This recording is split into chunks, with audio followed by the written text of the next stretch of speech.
Good evening, all, and welcome back to the virtual Cambridge Union. Tonight, we will be hearing from psychologist Steven Pinker.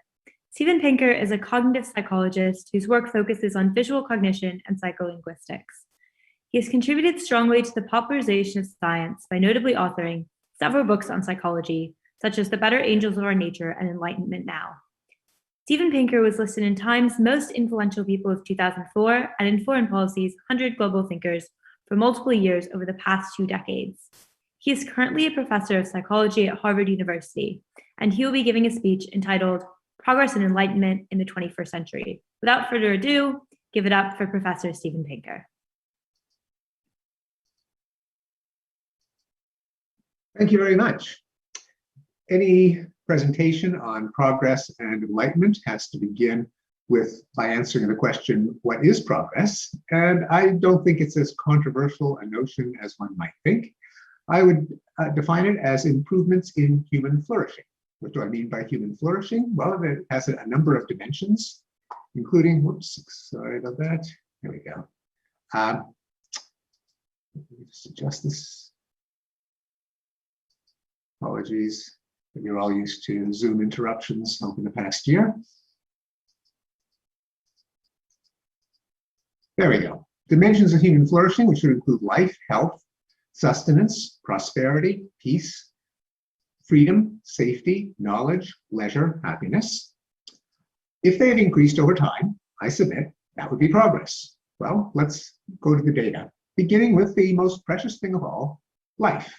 For most of human history, life expectancy at birth hovered around 30 years of age, but then with advances in public health and nutrition and medicine and prosperity, life expectancy at birth has increased to more than 71 years worldwide, more than 80 in developed countries, but the progress has been seen in every region of the world. Sustenance. Famine has long been part of the human condition. It was one of the 4 horsemen of the apocalypse, and in most parts of the world through most of human history, devastating famine was just one bad harvest away. But then, beginning with the British agricultural revolution of the 18th century, famine deaths have been drastically reduced. Today, they take place only in the most remote and war-torn parts of the world, and they are a matter not of not enough food, but an inability to get them to the hungry. Prosperity. Poverty needs no explanation. What needs an explanation is wealth. And for most of human history, wealth showed virtually no increase. This graph shows the gross world product from the year 1 to the year 2015. And what you can see is that for more than 1,600 years, economic growth was pretty much 1 pixel high on the graph, or less than that. Then with the Industrial Revolution, with advances in technology, in energy capture, in laws and contracts, in transportation, prosperity increased by about a factor of 200 in the last 300 years.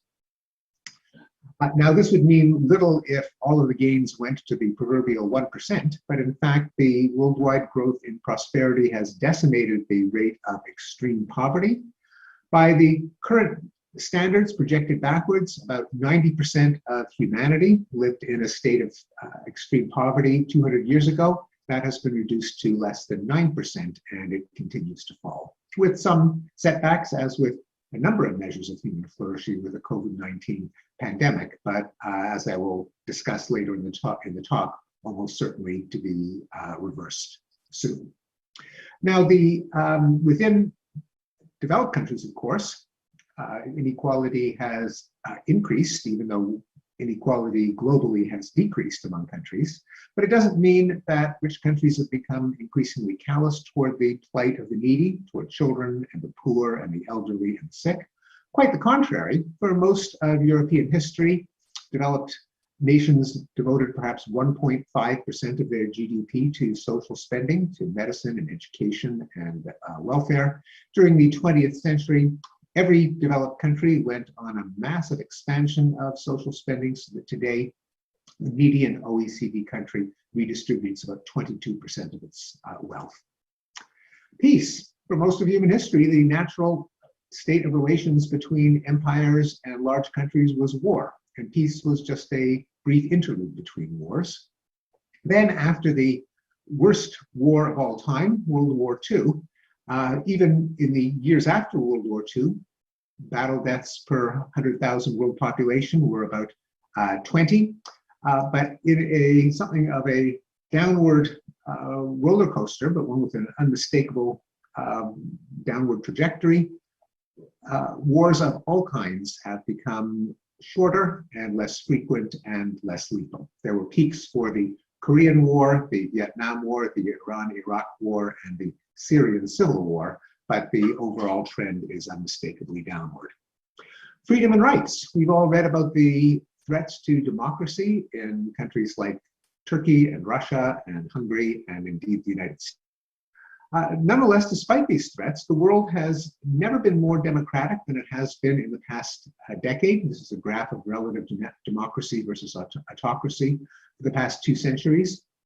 Lest this seem incredible on the face of it, I can recall that when I was an undergraduate student, the world had only 31 democracies. Half of Europe was behind the Iron Curtain and ruled by communist totalitarian dictatorships. Most of Latin America was under the control of right-wing or military juntas. Spain and Portugal were literally fascist dictatorships. In East Asia, countries like Taiwan, South Korea, Indonesia, Philippines, all controlled by military dictatorships. Today, all of them democratic. Violent crime. In any part of the world that lives in anarchy, there will be violent predation, usually followed by blood revenge by the family of the victim, resulting in stupendously high rates of killing. In medieval Europe, about 35 homicides per 100,000 people per year. Then as medieval kings started to establish their control over larger territories amid the feudal patchwork of fiefs, the King's Peace began to replace the code of vendetta and blood revenge, and homicide rates declined in every European country to about 1 per 100,000 per day, per year.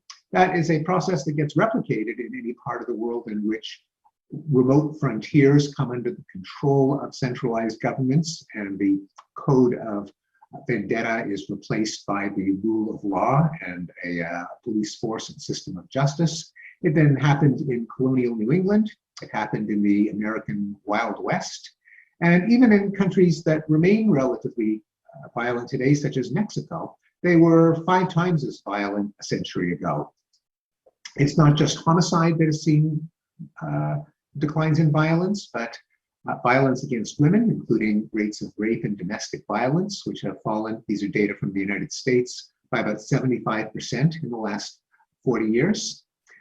Knowledge. The natural state of humankind is illiteracy and ignorance. And in the beginning of the modern period, probably about 15% of Europeans could read and write, a privileged clerical and aristocratic minority. But then European countries achieved universal literacy by the 20th century, and the rest of the world is catching up. Here you see data for Chile and Mexico and Latin America. Here is the graph for the world as a whole. Approximately 80% of the world's population is literate today, about 90% of the world's population under the age of 25.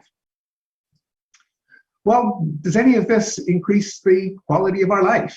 And the answer is, in many ways, it surely does. Take, for example, the length of the work week, which was more than 60 hours 150 years ago and has fallen to less than 40 hours, both in Western Europe and the United States, including on average 3 weeks of paid vacation, which would have been inconceivable in the 19th century. And thanks to the widespread, almost universal penetration of electricity and running water, and the widespread availability of labor-saving devices, such as washing machines, vacuum cleaners, refrigerators, dishwashers, stoves, and microwaves, the amount of our lives that we waste on housework, always rated the least enjoyable way to spend one's time, has fallen from more than 60 hours a week to fewer than 15 hours a week. If you combine the shorter work week with the liberation from housework, you see that the amount of leisure time in the United States and other developed countries, despite everyone's complaint about being crazy busy all the time, it's actually increased both for men and for women. Now, you can't help but notice that the progress kind of leveled off for women starting in the 1990s, and that's because women today spend more time with their children. In fact, a single working mother today spends more time with her children than a married stay-at-home mom did in the 1950s. Does any of this make us any happier? These are all the kind of data that economists and government officials love to compile and measure, but ultimately what matters is people's subjective well-being. And the answer is almost surely, because there is a very strong relationship between prosperity and self-rated life satisfaction. It is a logarithmic relationship because obviously an extra 1,000 pounds increases the happiness of a poor person a lot more than it does a rich person. But it applies across the scale, both in comparisons between poor countries and rich countries, represented by the different arrows, and by people within each country, represented by the slope of the arrow. Given that the world has become so much more prosperous, it leads to the prediction that on average, its people should be much happier. We don't know for sure because there aren't happiness surveys going back globally 200 years. But in countries where we do have data, a majority of them, about 70%, show that happiness has increased. Interestingly, the United States is not one of them, but the United States was pretty happy in the first place. There's a widespread misconception that rates of suicide have been spiking, the ultimate insult to a world that has shown progress in every other sphere, but it turns out that that is a myth. In fact, rates of suicide have fallen about 40% in the last 3 decades. That is true in a majority of countries, although once again, not in the United States, where suicide rates have crept upward a little bit. Okay, well, all this raises some questions about progress, such as what caused it?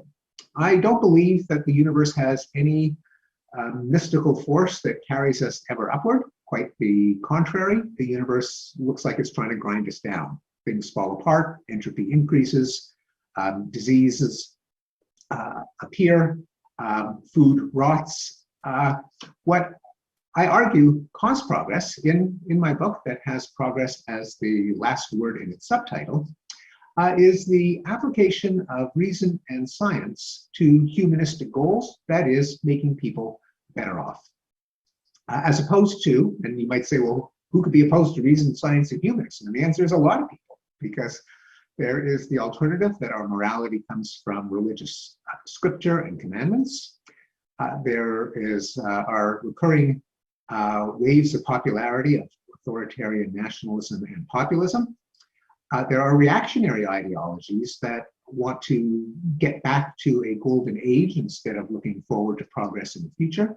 And there are revolutionary ideologies that want to dismantle a system which they think is so corrupt and unreformable that anything that rises out of the rubble is bound to be better than what we have today. Second question, even if there has been progress, some people have asked me, are we better off denying it to prevent complacency so people don't rest on their laurels? I don't think so. We're best off with an understanding of the world that's accurate. Now, of course, we have to be aware of suffering and injustice wherever they occur. That is the only way to identify them and to try to reduce them. But we also have to be aware of how they can be reduced, because there are dangers of thoughtless pessimism that I believe outweigh the risk of complacency. One of them is fatalism. If, despite all of our efforts, the world is as bad as it was centuries ago, then why bother? Why waste time and money on a hopeless cause? Another danger is radicalism. If life gets worse and worse and worse, despite the best efforts of all of our institutions, then we may as well smash the machine, drain the swamp, burn the empire to the ground, or empower a demagogue who promises only I can fix it. Finally, is progress inevitable?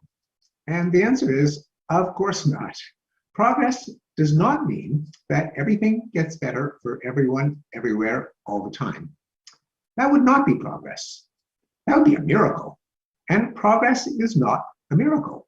Progress consists of using knowledge to solve problems. Problems are inevitable, and solutions create new problems that must be solved in their turn. And this brings us to what is, of course, on everyone's mind in any discussion of progress, namely the COVID-19 pandemic of 2020 and 2021. How do we understand a pandemic in a world of progress? Well, a starting point is to keep in mind that infectious disease is the rule in life, not the exception. From a germs point of view, you and I are big, yummy mounds of gingerbread, there for the eating. And in the arms race between germs, weapons, and our defenses, they can evolve a lot faster than we can. As Augustus de Morgan put it, great fleas have little fleas upon their backs to bite them, and little fleas have lesser fleas, and so ad infinitum, a biological reality of our existence. And there have been recurring plagues and pandemics in human history, not just the biblical plagues, but the plague of Justinian that killed almost half of Europe. Of course, the Black Death, which killed probably more than half of Europe.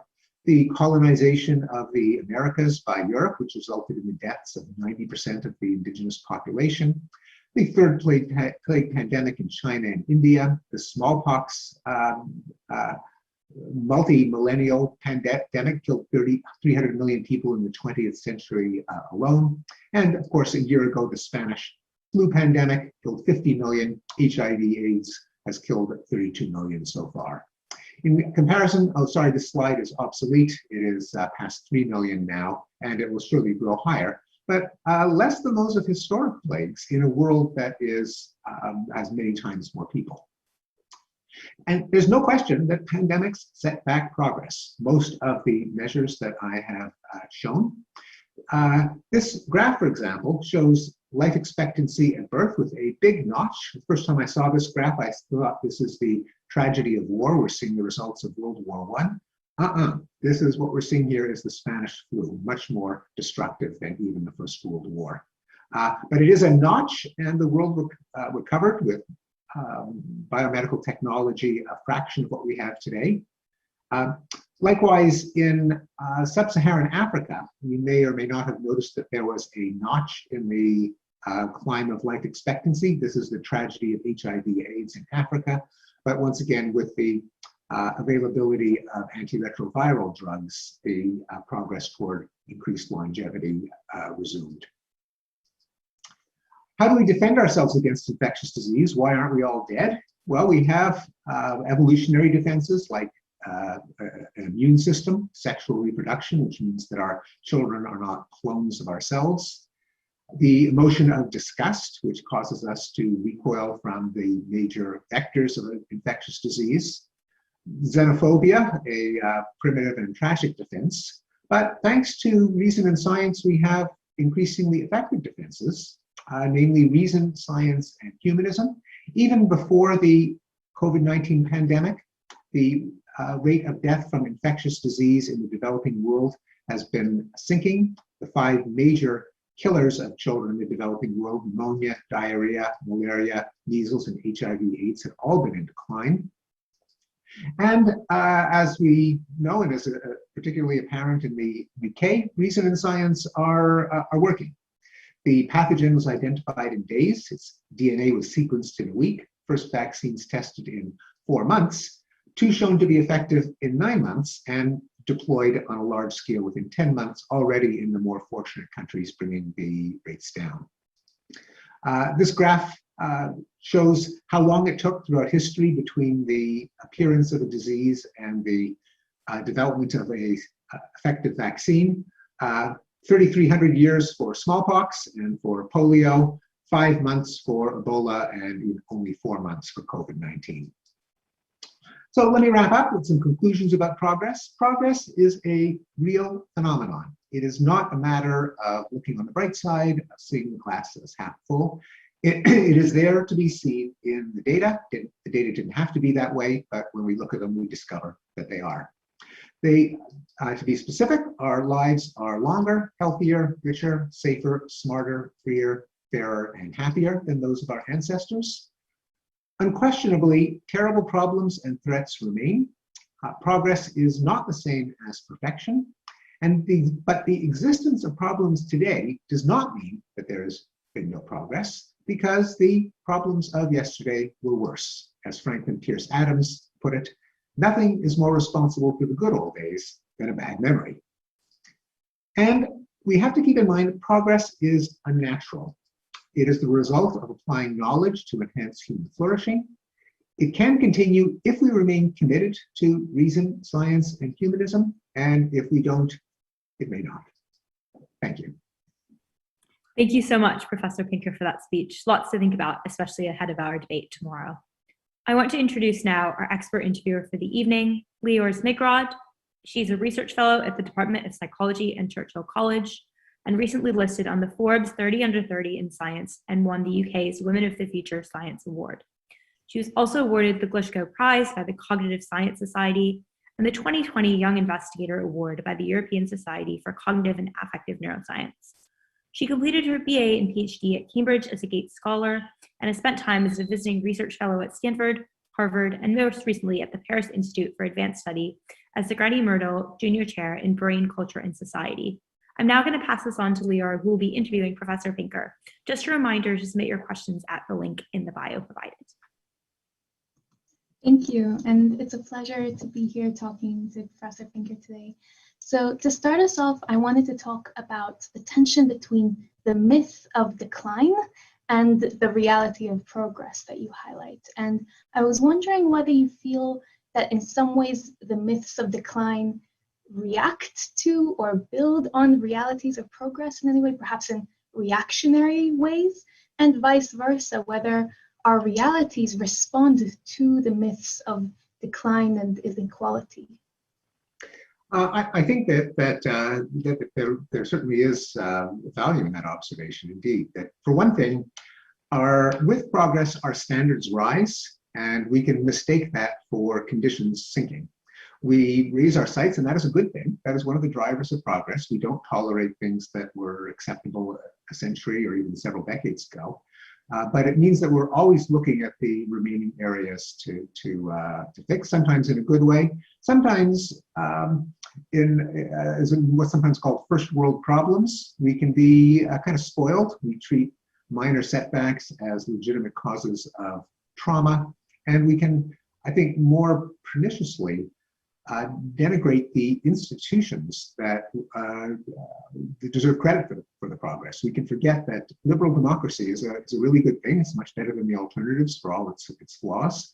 That a system of law and a court of justice are really better than the code of vendetta for all their flaws, and so on. I think that's one of the reasons for the myth of decline. An example that I give is that. A few years ago, the President of the United States, Barack Obama, gave a speech on the horrors of bullying among kids. Now, I think this is a valuable thing to do, but it would have been almost comical when I was a child, when bullying was just considered part of boyhood. You got to learn to be tough. But now we no longer tolerate kids making other kids' lives miserable. That's a sign of progress, but it can make us look at bullying and think what a horrible world we live in. There's another component, though, which is that there has been, at least since the counter-enlightenment and the Romantic movement, a narrative of decline that has been extraordinarily popular among many of our leading intellectuals. Nietzsche and Kierkegaard and Heidegger and the existentialists and the postmodernists and the critical theorists have all just been hungry, eager for the idea that our civilization is spiraling downward and very soon will collapse.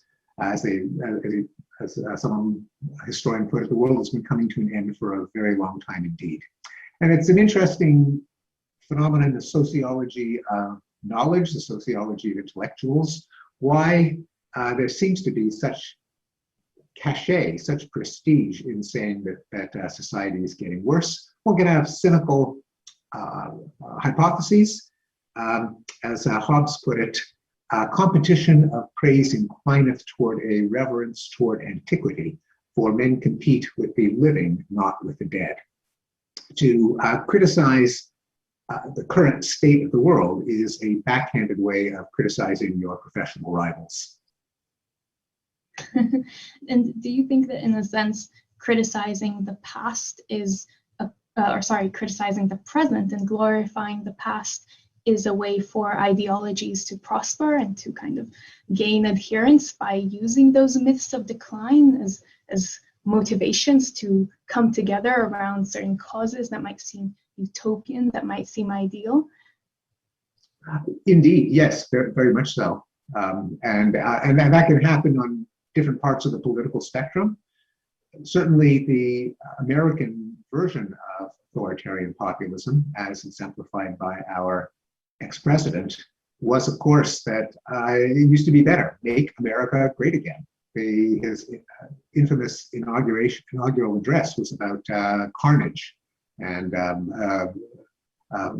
abandoned factories like tombstones. And the idea is to look back to an age when America was great. But some versions of left-wing ideology are also deeply pessimistic, especially the ones that just call for dismantling the system. And that leads us to a really interesting question about the trajectories of progress, or the shape of human progress. So we can think about direction or speed or consistency, or whether it's linear or exponential, and that will of course depend on the domain that we're looking at. But I guess one of the most famous theories of progress is in some ways Thomas Kuhn's philosophy of science, this idea that progress in science is not necessarily linear, that it comes in paradigm shifts. And that's because sometimes we get stuck in certain modes of thinking that lead to inflexibility and dogma. And so sometimes we need these drastic shifts in thinking that he made parallels to these visual illusions where you either see a duck or a rabbit. He said we sometimes need to shift. Do you think that human progress in some ways might resemble this? That, in other words, we need dramatic shifts of thinking and reframing of issues in order to create constructive change? Some would argue that maybe that applies to feminism or the new consciousness around the climate change or environment, or is it not really like paradigm shifts at all, or do we not know yet?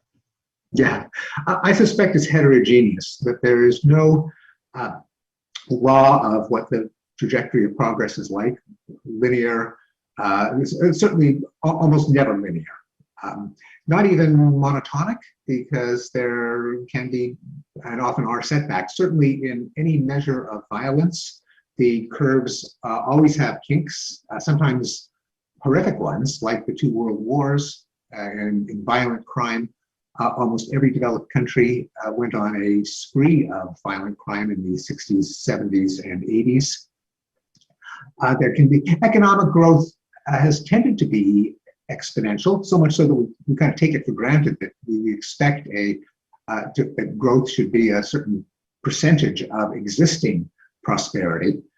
Perhaps another sign of how spoiled we are, that we expect prosperity to double regularly. And in fact, it almost does. Even when the rate comes down, it still does increase as a percentage of the existing rate rather than a constant increment. But I'm not sure if there are, and there are, I don't know if you want to call them paradigm shifts, but there are times at which there can be larger than usual increments. For example, I think after World War II, that was kind of a turning point when it comes to interstate war. Not that they vanished, but with the formation of the United Nations, with the norm that countries may not be, that don't go out of existence, countries are pretty much immortal, that borders are largely grandfathered, that conquest is not an acceptable way to resolve disputes. The rate of death in war started to begin a downward trajectory that you really did not see beforehand. Now, I think in science, and probably in human affairs, revolutionary paradigm shifts have been oversold.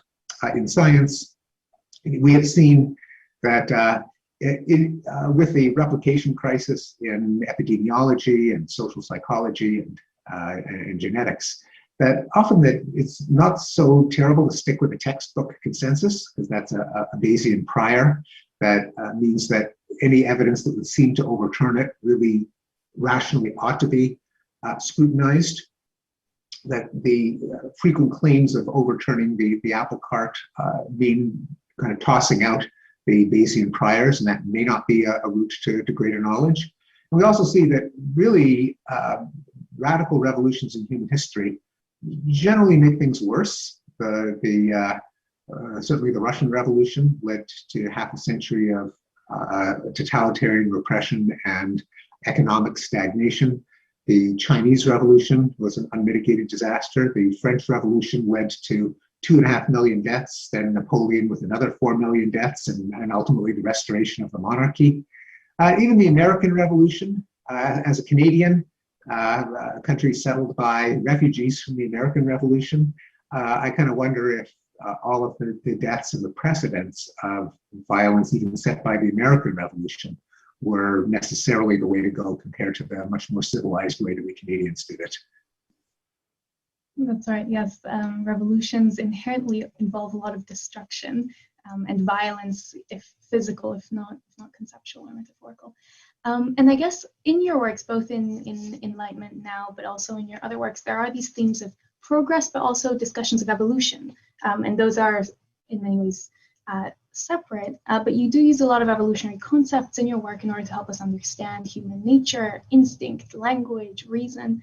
But as we've started to discuss, many nationalist and authoritarian regimes, and also ideologies concerning race and gender and class, those that are regressive or reactionary, often make use of evolutionary language and arguments and justification. Why do you think that is? Why do you think that evolutionary arguments are so often misused in the name of toxic ideologies? Yes, well, evolutionary biologists are mostly adamant that the equation of evolution with progress, or the use of evolution, at least in the biological sense, as a metaphor for progress is misguided. But the actual process of natural selection is simply adaptation for reproduction in a local environment. Probably Stephen Jay Gould was the most famous modern evolutionary biologist warning against that confusion, and certainly the basic point is widely accepted. There is some debate among evolutionary biologists about the fact that, in some sense, complexity does increase. If you go back, a billion years, then we don't have complex multicellular organisms, to say nothing of Homo sapiens. And so, because complexity has to be cumulative, has to build on past adaptations, there's a sense in which the most complex organisms extant at any given time will come later, since they have to build on earlier evolutionary developments. But in general, the process of evolution is not one of lifting us toward progress, and there are cases such as in the evolution of parasites where organisms become simpler over time. But it is since the 19th century, it has been a tempting metaphor, and we even use it in our everyday vernacular. Like, I don't want to go out with Larry; he's not very evolved. Or a bumper sticker that I once saw that said, "Oh, evolve," as if evolution meant advances in moral or intellectual progress, which it doesn't. And of course, the process of evolution is very much unlike the one that drives human progress. The American creationists often appeal to the concept of intelligent design, that some unknown intellect, of course they mean God, directed the process of evolution toward greater complexity. We know that that's false in the case of biological evolution, but it happens to be true in the case of human historical development. Namely, we have these big brains that are themselves products of evolution, but they don't have to operate by the laws of evolution. I don't believe that we just spit things out at random and select the ones that work, or the ones that work necessarily proliferate. We have mental models, we have intuitive theories, we have combinatorial rules, and so our brain children really are the product of intelligent design because we're more or less intelligent. And actually, these discussions about our own individualized cognitions and brains and capacities leads me to another tension that you highlight in Enlightenment Now, which is the idea that on one hand, Enlightenment ideas are all about humans as rational actors, but on the other hand, we have psychological research that reveals all these cognitive deficiencies and all these mistakes almost, or heuristics or biases in our reasoning. But you say that those two are not necessarily in conflict. They're not necessarily antithetical. And I quote from your book that you say that these psychological studies don't refute the Enlightenment tenet that humans are rational actors, and they shouldn't license the fatalistic conclusions that we might as well give up on reason, persuasion, and fight demagoguery with demagoguery. So indeed, the fatalism is incredibly dangerous. What's the alternative? Yeah, and indeed, the field that you and I work in has often been cited as a reason to be cynical of the ideals of the Enlightenment, often held up as a kind of straw person that hold that humans are perfectly rational and selfless, which of course is not true. The reason that I think it's not intention with the idea of progress is, first of all, certainly no Enlightenment thinker thought that humans were, Mr. Spock-like brainiacs.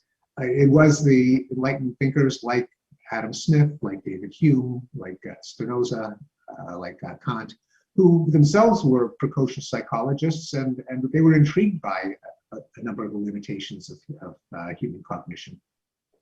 But we're not simpletons either. We, after all, set the benchmarks for rationality against which we compare ourselves.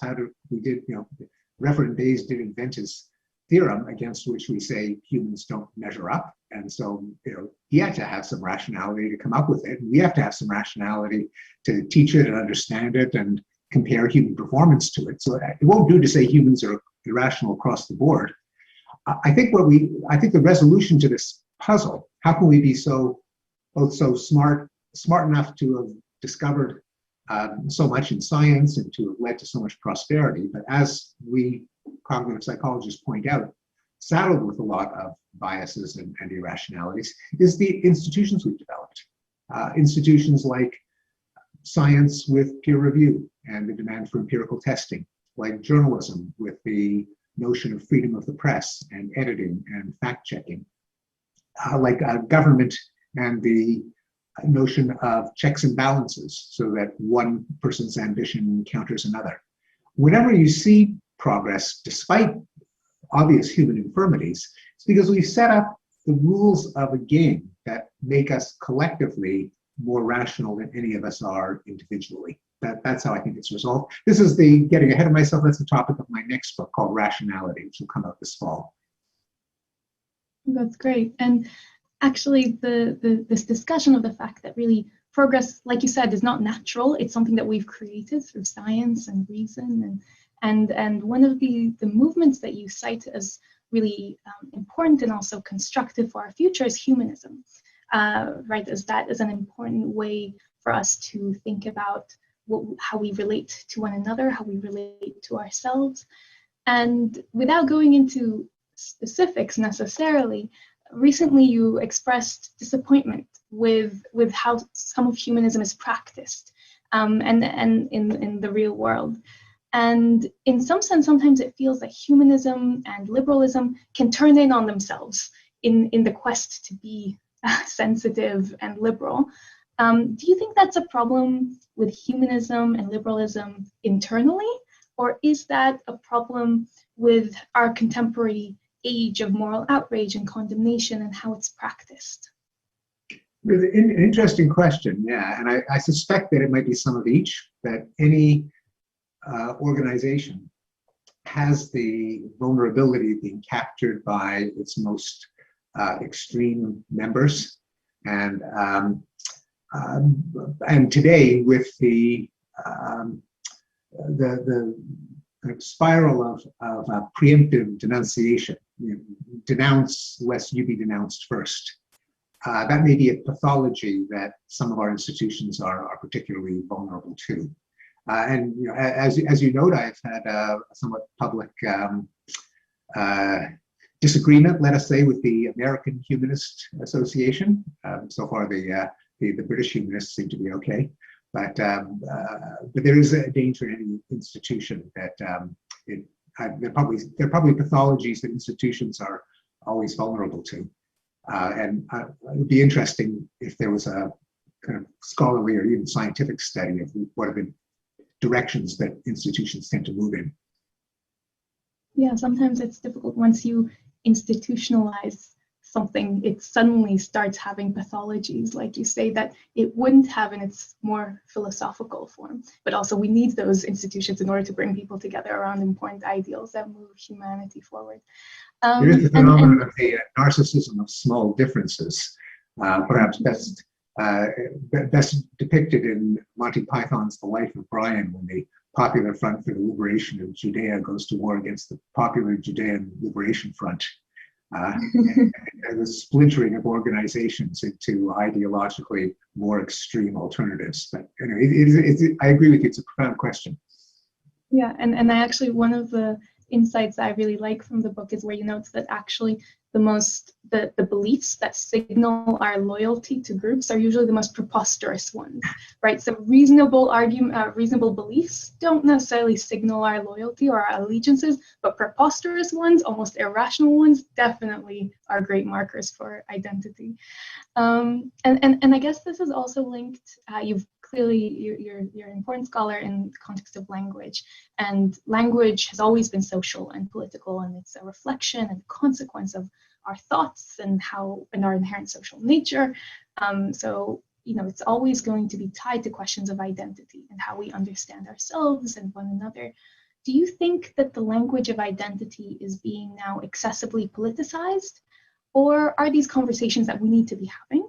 Or are they conversations that we've already been having, that identity politics and the policing of language is actually a reflection of something inherent in our Enlightenment questions? Maybe it's even a reflection of sensitive humanism, or is it a backlash to it? It's probably all of these things, but I'd love to hear your thoughts about it. Yeah, it probably is all of these things. There's no doubt that language, as well as having denotation, has a connotation, and there are words that have packaged with them attitudes of disgust and contempt and hatred.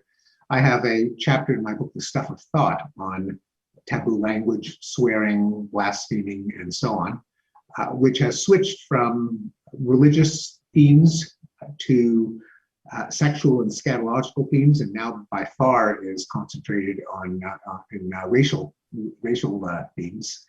And it's a good thing that say racial slurs, which are their very use implies that speaker and hearer share a certain attitude. That's why it often feels dirty to hear them used, even if you don't use them for yourself. And so no one's going to miss terms, racial pejorative terms that are hurled with the intent to defame, to hate, to express contempt. But we have certainly in the last few years, accelerating in the last year, lost all analytic clarity, to say nothing of common sense, when even mentioning a racial slur in the context of the use of words is considered to be some irreparable harm, and people have been fired for quite innocent mentions of the word without even the slightest scintilla of a hint of racist intent in their speech or hearers, to the extent that even a Chinese professor of Chinese who talked about the Chinese pause word "mei ga" was suspended because it reminded some students of the racial slur. Now that's nuts. That does not help the plight of discriminated against minorities. It doesn't combat racism. If anything, it suggests that the anti-racist movement has lost touch with reality. And so that would be an example of it going, way too far. And to say nothing of denying one of the key findings in cognitive science, in the field that you and I love, namely that signs and symbols work by arbitrary convention, as opposed to primitive intuitions of word magic, that the mere uttering of a sound can have causal effects on the world. The first thing that you learn, that you teach in language, is that words work because a community of speakers has formed an arbitrary association between a signal and a meaning. That's all that gives words their power. If the word is used in a context where it's clear that it is not intended to convey a particular meaning or attitude, it doesn't have that effect. But that's a bit of cognitive science that's been thrown out the window in contemporary discussions. That's right. So we need not just reason, but reasoned use of reason in many contexts. And I guess this brings me to the last question, which I'll keep brief because I know that there are so many student questions flooding in. So you alluded to this earlier. Your next book is called Rationality. It will be out later this year. And from what I read, it looks at what rationality is, why it seems scarce to us, but why you think, in fact, it matters. And in it, you kind of suggest that there is almost a psychological translation problem, that we're rational in low-tech everyday contexts, but maybe our reasoning capacities struggle when in more complex settings that require probability and an understanding of causality. Now, to be perhaps maybe too provocative, but just to get us thinking about this at the end, do you think that the term rationality has been so used and misused that it's an empty construct now? Has it lost some of its meaning since the Enlightenment days, or does it still have some usefulness? And if so, why should we reinvigorate it maybe, or re-imbue it with meaning so that it's not just something meaningless that we're throwing around, so that it has value? Yeah, so far I don't think it has been overused to the point that its meaning has been drained from it, although you're right that is certainly a danger. There is a rationality community that tries to extol rational thinking, Bayesian reasoning, epistemic humility, being aware of biases that cognitive scientists have identified, the better to circumvent them. And although, like any community, I think any kind of club, organization, clique has a danger of latching onto a few pet causes, and I think that's happened to some extent with the rationality community. But still, they are promoting the right things, and so far the word hasn't been diluted to uselessness, and I hope it won't. So you don't have, at least not yet. Well, yeah, you don't yet have, for example, Donald Trump claiming to be on the side of rationality. It is possible that, or other irrational public figures, there would be that danger. But so I hope we still get to use it in something like its original sense. That's a wonderful optimistic note. And I think now that there are lots of student questions coming in. Yes, thank you so much, Leora, for that lovely interview. The Thanks, first student question is from Sophia from Loveland. She asks, do you think climate change is an event or process that will serve as a rupture in an analysis of whether the world will be worse than it is now? Excuse me. Well, if we don't deal with climate change, the world will get worse. There's no doubt that with business as usual, things will get worse. The real question is, will it be business as usual? Will we rise to the occasion and develop technologies that provide abundant, affordable, carbon-free energy? Will we change farming practices, land use conversion, manufacture of fertilizer and steel and cement? Those are the challenges that we face. And I don't believe in any notion of progress that will say, yeah, sure, we'll solve them. Maybe we will if we try, and if we don't, things absolutely could get worse. And there's no guarantee. There's nothing in the nature of progress that guarantees that things won't get worse. The fact that we're seeing it coming decades ahead suggests that and the fact that technology does seem to be advancing exponentially suggests that the tools are probably there to be found, but again, that's not a guarantee that we'll find them. Yeah, that makes a lot of sense. Jamie from Emmanuel asks, how can we attribute progress to an institutional system versus institutions that might just support science and rationality? Well, we need institutions that support science and rationality, but we also need institutions that deploy them in the service of making people better off, as opposed to, say, an ever-escalating arms race. So if we have a well-functioning World Health Organization that rapidly identifies pandemics or identifies disease outbreaks before they become pandemics, that distributes vaccines on a large scale quickly, if we have regimes of arms control verifications so we can climb back down from our nuclear armamentarium in a sustainable way, if we have shared technologies for providing abundant clean energy, the institutions of science per se don't guarantee those. So they have to harmonize with, I think, global institutions that deploy scientific knowledge toward humanistic aims. Awesome. Jack from Anglia Ruskin asks, do you think it is possible that animals have been conditioned by evolution to endure irrational amounts of pain? Can suicide be the most rational option for individuals or species? Well, I don't think species commit suicide, despite that 1950s Disney film where the lemmings jump off the cliff, which turned out to be apocryphal. Lemmings don't commit mass suicide. Suicide can be rational in the sense that if there is a near certainty of a life of endless misery, with no reasonable possibility for mitigation or cure, then it could be rational to end one's own life. Of course, if there's a superorbit rationality that might say, well, we don't give people that choice lightly, given that in the throes of misery, one could make an irrational judgment about one's future prospects. So there are issues there. But then I think there are certainly circumstances in which it would be.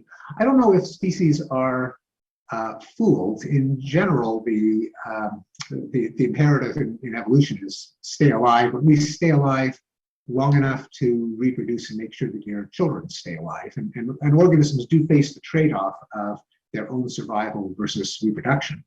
And so many species, not least humans, and probably males more than females, will take foolish risks to enhance their reproductive probabilities.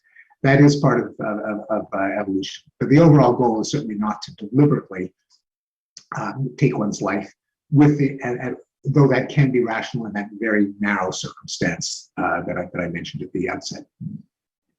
Taking a much broader view, Grant from Keys asks, is there any reason to be pessimistic about the future of American society, or is optimism justified? Well, there are globally, there are threats like climate change, which we're not on course to dealing with, and so we don't know if we will. There are improbable but catastrophic outcomes like nuclear war that probably won't happen, but that would be so damaging if they did happen that we ought to worry about them. Within American society, there are certainly some pathologies such as increased political polarization and mutual demonization, that there are flaws locked into the American electoral system, like the Electoral College and first past the post voting, the possibility of voter disenfranchisement and gerrymandering. So it's very hard to tell whether those problems will be overcome, circumvented. I think by temperament, I tend to think that they will, that it won't just get worse and worse. But there's certainly no guarantee. And as with climate change and other problems, they won't get better by themselves. They'll get better to the extent that we identify them as problems and have the confidence that there are measures that can mitigate them. On the point of identifying problems, Sarah from Johns asks about ways to combat and prevent complacency while still holding the belief that the world has been getting better. I think a data orientation, as opposed to the anecdote orientation of journalism, is at least part of the key. Journalism is a non-random sample of the worst things happening on Earth on any given day. And we know from cognitive psychology that people drastically overestimate the prevalence of things that are presented to them vividly, that are available in memory. If you think of an example, you think it's common. We aren't very good at discounting our memory by the arbitrary drivers of memory, such as what appeared in the news this morning. And to counteract that, we need a view of the world that is more data-driven. I've touted websites like Our World in Data out of your friendly rival Oxford.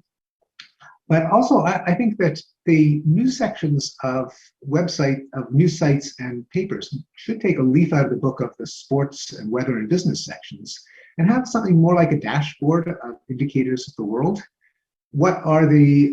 That is, when you read the sports pages, you read the sports scores and the standings, whether your team wins or loses, you have an ongoing tally. We tend not to have that, ironically, in the state of the world, like what's been the trend for war deaths in the past year, or of homicides, or violence against women, or CO2 emissions. I think that and likewise, when stories are presented in journalism, they are never presented in the context of how prevalent, how freakish. If a plane crashes, sending lots of planes crash. If a police shoot someone, does that mean that happens all the time, or is it just that every time it does occur, it's splashed across the social media? So that, first of all, would expose us to the fact that there really has been progress. You can see it in the graphs. It also just sort of shows what moves the needle in the right direction or the wrong direction. Even if there's a problem, it's the equivalent of, is the therapy shrinking the tumor, or is it continuing to expand? So that's a whole mindset that would be the intersection of data science, cognitive science, journalistic practice, and with due attention and respect given to genuine progress in the past, to advances. We really should be celebrating the development of COVID vaccines more than we are, in the same way that when the polio vaccine was announced in the mid-50s, strangers hugged each other, church bells rang, factory whistles blew, kids were sent home from school to celebrate. People knew a good thing when they saw them. We tend to be a little more cynical today and don't appreciate some of the real advances. Really interesting. Might the definition of peace change or throughout or after the definition that you've been using regarding wars, given cyber war and other forms of war that are going on? So why would you justify these benchmarks of progress that you use in your data analysis? Well, it does help to keep a constant yardstick in order to measure progress. Otherwise, there never will be progress, because no matter how good things get, you constantly move the goalposts or change the measuring stick to make it disappear. And we do that emotionally. We do that as there's a sense in which progress never happens, because we kind of pocket it when it does happen, take it for granted, get spoiled, and look for at the next problem or outrage. So I do think there is some value in keeping the meanings of words so that we can recognize progress when we see it. And believe me, I faced this umpteen times after I published my book, The Better Angels of Our Nature, on the decline of violence. And I present graph after graph showing, look, homicide is down, and war is down, and rape is down, and genocide is down, and child abuse is down. And people say, well, yeah, but isn't cyberbullying a kind of violence? Isn't obesity a kind of violence? Isn't advertising a kind of violence? Isn't pollution a kind of violence? And if you play that game, then yeah, violence can't decline, because you'll just call something else violence. But it's not a useful way to understand the world, because even if some of these bad things are deplorable, even if we ought to reduce them, it's just not the same thing as being raped, or as having a knife plunged into your gut, or lining Jews up at the edge of a pit and shooting them in the back of the neck. Obesity is a problem. It's not the same as genocide. And so we shouldn't dilute our words to make it seem as if they're morally equivalent, with the result that we're incapable of conceiving progress let alone testing for it. Thank you. One last question to round off the night. Do you think democracy will continue to grow, or is there a saturation point to human progress? Ella from Christ asks. Yeah, no, it's a really good question, and it's a poignant one given the inevitable rise of China, which is, to say the least, not particularly democratic. Is that a viable alternative to democracy, and will the world kind of follow the Chinese model instead of the Western European model? And the honest answer is we don't know. I do suspect democracy will continue to have appeal simply because it is the mechanism that allows conflicting ideas and disagreements to be aired without threats of violence and reprisal. And it therefore has a kind of built-in advantage. The flaw of totalitarianism, authoritarianism is that if you're wrong, you have no way of finding out. And you always will be wrong because no one's infallible, no one's omniscient. Whether that built-in advantage of democracy will carry the day is unknown. And I'll throw out another advantage of democracy.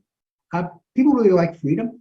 This isn't just an aspirational statement, but it's an empirical phenomenon. In surveys of happiness, after prosperity, the biggest predictor of happiness in cross-national comparisons is perceived freedom.